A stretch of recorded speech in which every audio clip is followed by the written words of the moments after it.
जय भीम दोस्तों, मैं राहुल नागपाल हाजिर हूँ एक विशेष बातचीत के साथ में। और बातचीत इस बात को लेकर के है कि आज हमारे बौद्ध भिक्षुओं पर मनुवादी लोग जो हैं वो हमला बोल रहे हैं, और हमला भी ऐसा है वो जो बड़ा गंभीर है। गंभीर इसलिए है क्योंकि वर्तमान स्थिति में चाइना और भारत के संबंध किस तरीके से बिगड़े हैं, और चाइना ने किस प्रकार से छल और कपट के साथ में धोखा करके, मैं कहूँ कि एक तरीके से उसने पीठ पर छुरा घोंपते हुए भारतीय 20 सैनिकों को मौत की है, उसने हत्या की है।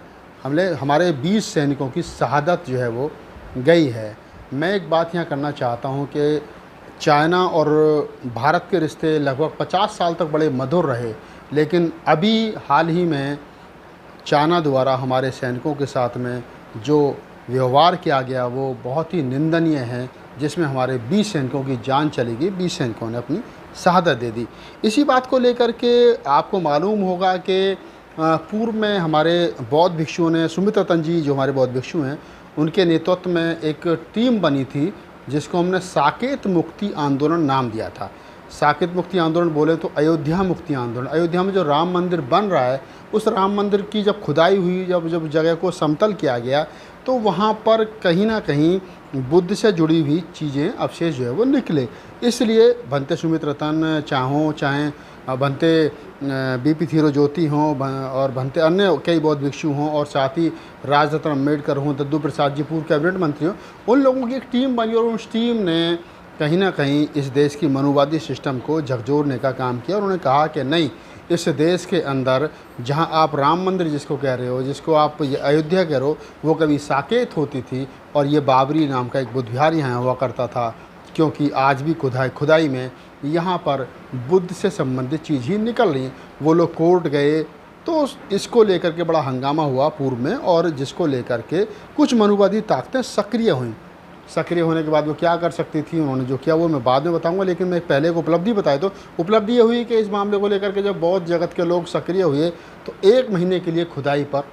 रोक लगा दिया गया कि 1 महीने में बौद्ध समुदाय के जो लोग हैं वो अपनी बात बताएं। लेकिन जब तक शासन प्रशासन ने वहाँ 1 महीने तक उस जो ज़मीन को स्तर करने का, जो समान करने का काम चल रहा था, समतल करने का काम चल रहा था, वो रोक दिया गया। इससे नाराज़ी तो होगी, क्योंकि जो लोग पिछले लगभग 50-60 साल से एक राम मंदिर बनाने का सपना लिए हुए थे, उसको कहीं ना कहीं झटका लगा। और झटका लगा तो फिर हमारे बौद्ध भिक्षु सुमित्र तंजी के खिलाफ एक षड्यंत्र हुआ। षड्यंत्र ये हुआ जो मैंने स्टार्टिंग में बात बताई कि जो चाइना और भारत के जो संबंध आज अच्छे नहीं हैं, इसी बात को ध्यान में रख कर के एक नकली पोस्ट,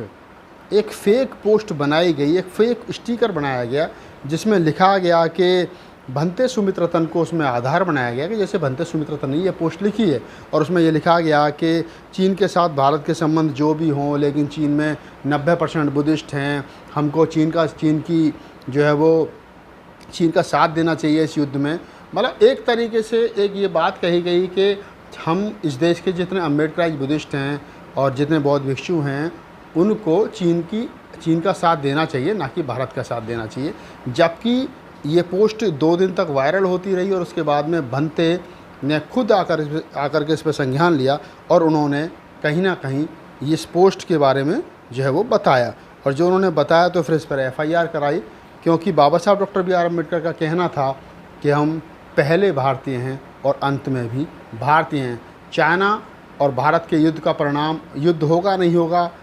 हम बुद्ध के देश के लोग हैं, हम चाहते हैं कि शांति के साथ में मामला हल हो, और हमारी सरकार से अपील है कि मामला शांति के साथ अपील हो। लेकिन अगर युद्ध की स्थिति भी आए तो इस देश के तमाम बौद्ध, तमाम अम्बेडकरवादी, हम सब लोग, हिंदू मुस्लिम सिख ईसाई, भारत के साथ हैं। इस फेक न्यूज़ को लेकर के भंते सुमित्र तंजी ने एक FIR करने की बात कही, और उन्होंने कहा है कि मैं इस पर FIR करूँगा, क्योंकि ये पोस्ट मेरे नाम से बनाई गई है, मेरा इसमें कोई इन्वॉल्वमेंट नहीं है। ये मनुवादियों के उस षड्यंत्र के हिस्सा है, ताकि इस देश के मनुवादी और जो लोग राम मंदिर या हिंदू धर्म को मानने वाले लोग हैं, वो राम मंदिर बने या बुद्ध विहार बने या मस्जिद बने, ये हमारे देश का आंतरिक मामला है। लेकिन कहीं ना कहीं कुछ एक लोग ऐसे हैं जो देश में गृह युद्ध चाहते हैं। ये वही लोग हैं, राम मंदिर से इनका कोई मतलब नहीं है, बुद्ध विहार से इनका कोई मतलब नहीं है, मस्जिद से इनका कोई मतलब नहीं है, लेकिन कहीं ना कहीं ये लोग ये ज़रूर चाहते हैं कि इस देश के अंदर गृह युद्ध होना चाहिए। इस देश के जो सवर्ण अपने आप को तथाकथित श्रवण कहते हैं, वो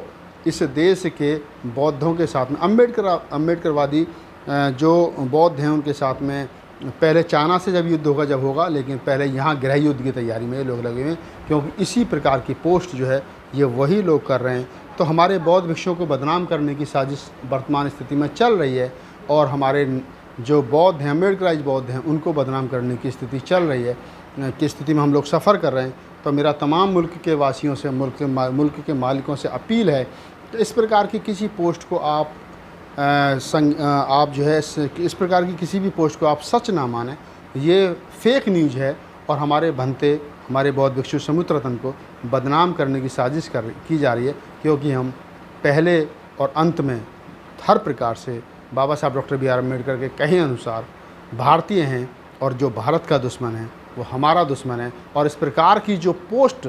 चला रहे हैं, चाहे भंते सुमित्र रत्न के बारे में हो, चाहे अन्य किसी के बारे में हो, ये सिर्फ आपसी रंजिश निकालने का कारण है। क्योंकि भंते सुमित्र रत्न ने अयोध्या मामले में साकेत मुक्ति आंदोलन चला करके ये बात कहने की कोशिश की है कि यहाँ राम मंदिर नहीं था, यहाँ मस्जिद नहीं थी, यहाँ बाबरी बुद्ध विहार था, क्योंकि खुदाई में यहाँ पर बुद्ध से संबंधित अवशेष निकले हैं। इस बात को आधार बना करके भंते सुमित्र रत्न ने सरकार को कहीं ना कहीं एक कटघरे में खड़ा किया, और इसी बात से नाराज़ कुछ लोगों ने